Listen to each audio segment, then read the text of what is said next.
Howdy everyone, 104 checking in for the very first time in 2026. It's now January the 2nd, so happy new year to you all. And perhaps join me as I run through a few things that I've got on my mind, a few things I've got planned for the upcoming year. Okay, thanks for sticking with it. So yes, hope you had a good festive season. Our little Christmas tree just switched itself off. It's on a timer. And that's it, game over for this year. That'll be coming down tomorrow until next Christmas. So hey ho. Anyway, so it's pretty good here actually. You saw me just before Christmas, hopefully down at the cabin down at Door. That was I enjoyed that. That was good. That was good. Some good walking down there. Got a good soaking. I was actually soaked one day, and I enjoy that type of thing. That bit of hardship. And when I got back, it was nice to sort of enjoy the environment that I've got here. And sometimes that can get forgotten, how lucky you are when you get back to the comforts of home. It's heated. I've got my little fire thing there, look, a little fake fire. And I'm currently doing what is hopefully going to become a bit of a routine. My sort of backup admin, my network admin, the geeky side of me here on every Friday. I tend to do that now.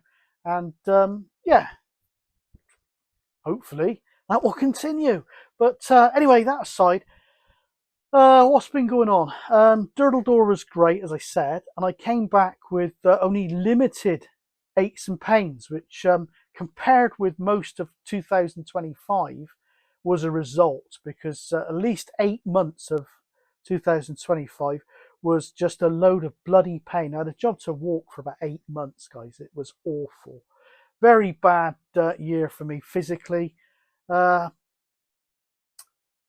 from, I did manage to lose some weight. I lost about a stone through dietary change. It's just a shame that I couldn't do the diet and the walking stuff at the same time, because I reckon I'd be well down to my target weight. My next target now is 85 kilos, which is about 13 and a half stone. And then my ultimate target is 13 stones, about 80 kilos. So I'm hoping to, hopefully, let's say, get to that around about Easter, all being well. So we'll see how that goes. So yeah, I've got a bit of a 3-phase plan that I'm putting into action, and I'll let you into something that I've been studying, thinking about over the last couple of years as well. Anyway, the 3-phase plan. Things are looking better from a pain point of view, but I've got a tinnitus thing that's come on really bad in the last month or two. I've been to the doctors about it. Just give me some exercises to do for now. But yeah, it's absolute swine, guys. I've had a whistling, beepy type tinnitus since I was about 30. That's because back in the 80s when I started work, PPE, the sort of protective equipment, that was laughed at. People moan about health and safety, but a lot of it is necessary. Back in my early days, it was just drilling with no ear protectors, chopping out walls with no eye protection, no knee pads. That's why my knees are buggered. And yeah, you pay for it in later life. But that aside, that beep, I got used to that. It's not really a problem. My mind is so busy anyway, it doesn't even register that it's a problem. So I've had that probably since about 30, so 57 and a half now. But probably about 2 years ago, I developed like a chirpy type additional thing. Again, I've actually found that quite nice at times, because you'd settle down to sleep and it'd be this regular sort of jit, jit, jit, jit, jit, and a bit like counting sheep or listening to a clock. I'm a chronic insomniac, so it was nice to sometimes just concentrate on that little bit of doot, doot, doot, doot, and drift off to sleep. Not a problem. But the last couple of months, it's turned into a bit of a sort of fullness feeling, a bit of a pressure thing. So hopefully I can get over that. I'm taking steps. I've been looking it up. I'm taking steps, and that leads me into phase 1. Phase 1 is I have to stop binge drinking. Now, I told you in the last video, I have cut down on drink considerably. Don't drink beer anymore. Perhaps a few low calorie alcohol lagers in the summer maybe. I don't drink wine anymore. don't touch rum or anything like that. Don't touch anything apart from, I am a bugger for what should just be a couple of tots of whiskey, which I don't think is that bad a thing. There's a lot of old people, my old man does it. He has a couple of tots of whiskey and it's never seems to have done him any harm. And a lot of old people used to swear by it. If I could stick to that, great. But the 2 tots of whiskey quite often turn into a lot more and it can become a binge. And that's bad. I'm a bugger for binging. But yeah, it's not a problem as such, but it's not doing me any good. So phase 1 is to cut that binge drinking out. Phase 2, which is underway, both these phases are underway, is a bit of a digital detox, cut down on the consumption of the same damn thing over and over again. I've got the same apps and the same sites on several devices, and I just look through them all.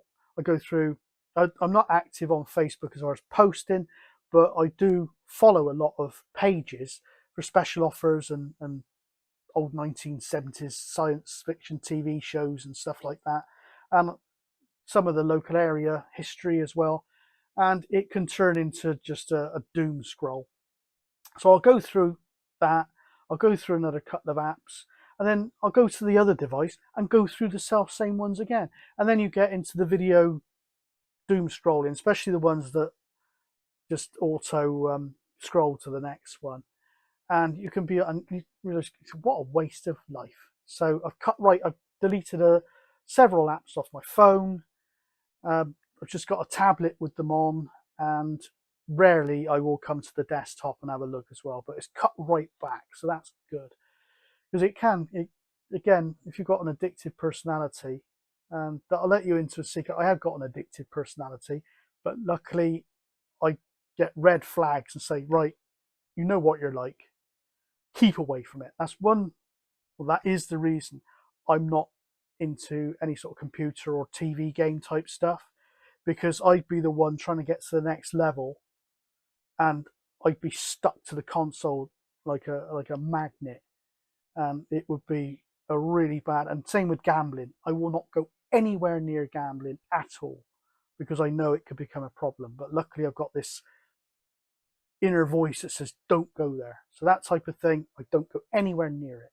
Same with binge watching stuff on Netflix or stuff like that. I haven't watched any terrestrial TV. I've not watched any movies, nothing for a long time. So I can control it in that respect. So I've got to do something about this. I do watch probably a little bit too much YouTube. It's mostly educational stuff. And I do like to watch these ASMR type camping videos where it's just someone doing it, and that's quite relaxing. So I watch that. I don't see that as too much of a problem. But I'm cutting right back on the other stuff. So that's ongoing. Now, phase 3 is probably a little bit more extreme. It's not something I would recommend to anyone, but it works for me. And it's worked for me quite a few times in the past. That is to take to the hills and mountains and mentally and physically exhaust myself to the extent that I'm nigh on broken. And then I'll rebuild myself from that. It does sound a little bit odd, but it's the only thing that works for me. And I've got a baseline of anxiety all the time. I always feel anxious day to day. Always got this anxiety thing. A head that goes 100 miles an hour all the time. I find it very difficult to form habits or routines. And everything I do as a self-imposed deadline, even if there's no need for a deadline. Everything I do is a deadline. In other words, I want to do my Horlicks tonight by a certain time. And I will wait until 3 minutes before that certain time, say now I want my Horlicks at midnight. I will leave it till 11:57 to go and do it. I'll go into that a little bit further in a moment. But yeah, it works for me. And also when you're out and your sort of senses self-preservation senses, I think a lot of this dates back to some hunter-gatherer type thinking, heightened senses, all this type of stuff, and it overrides that baseline of anxiety. And that's the sort of one time that I can really focus. And it sort of ties in with my sort of working career, actually, before. That was very good when everything went wrong or when there was a deadline. The rest of the time I sort of leave it to last minute. Oh yeah, kind of. But when something kicked off, I'd come good. Same thing. And once I've done that reset, and you come back either to the vehicle if you've set it up as a little camp, and the little small things mean a lot. The little luxuries mean a lot. And certainly when you get back home, we lead quite a simple life, but we've got good food on the table, we're warm, and you appreciate what you've got when you get back. That's why I do it.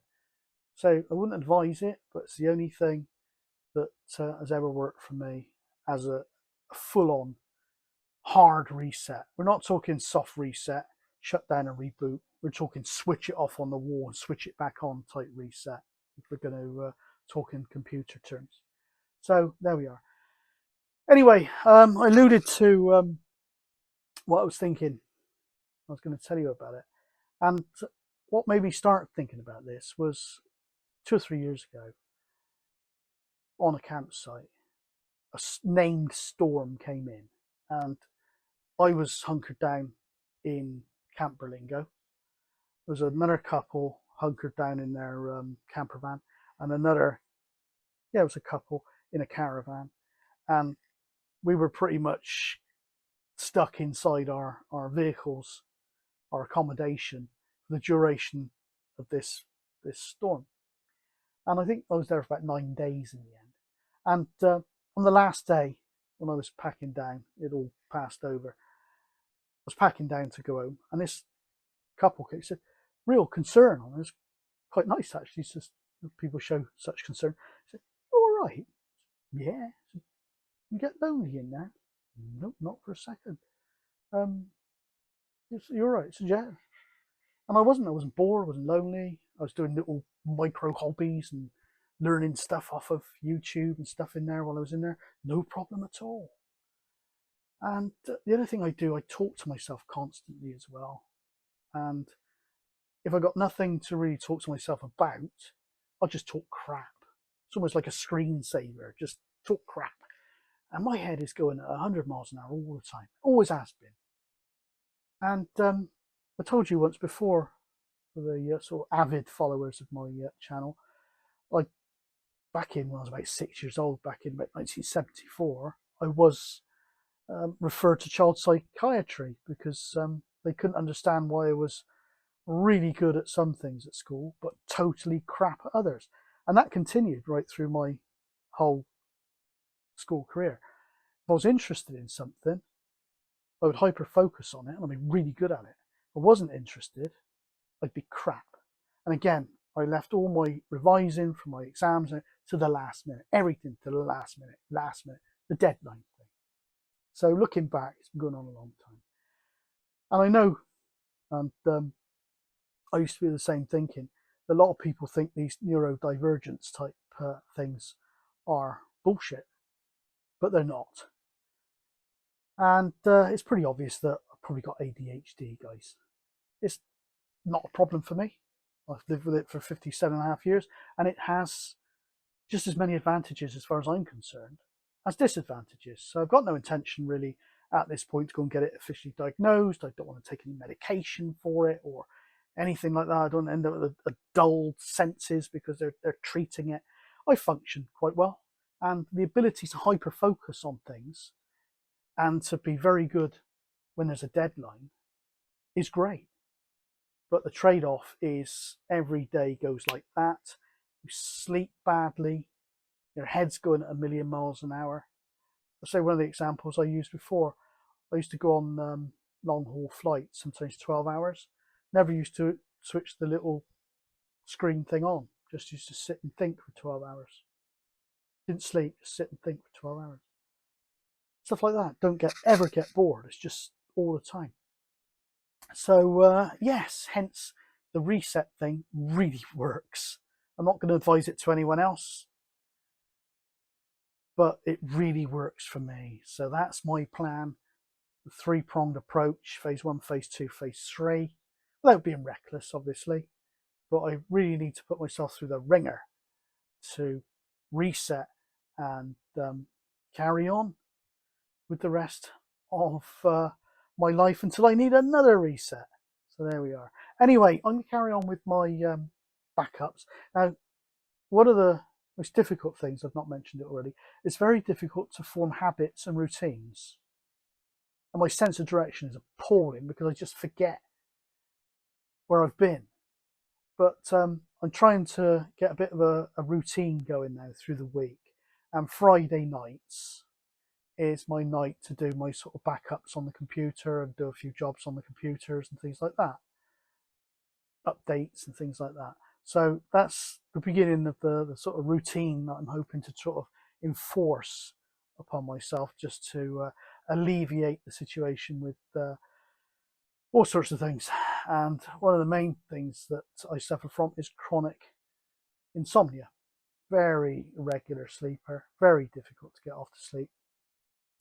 But I cannot rely on whiskey, and certainly binge drinking whiskey, to do that. So that's the one thing that I'm hoping to overcome in 2026.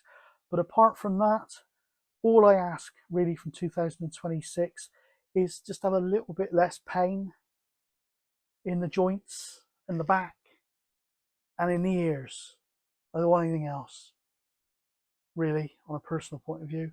And yeah, that's all I can say, really. So that's where it's at with 104 at the moment. And I will catch you on the next one. And once again, all the best for 2026. And hope it turns out just the way you want it. Cheers, everyone.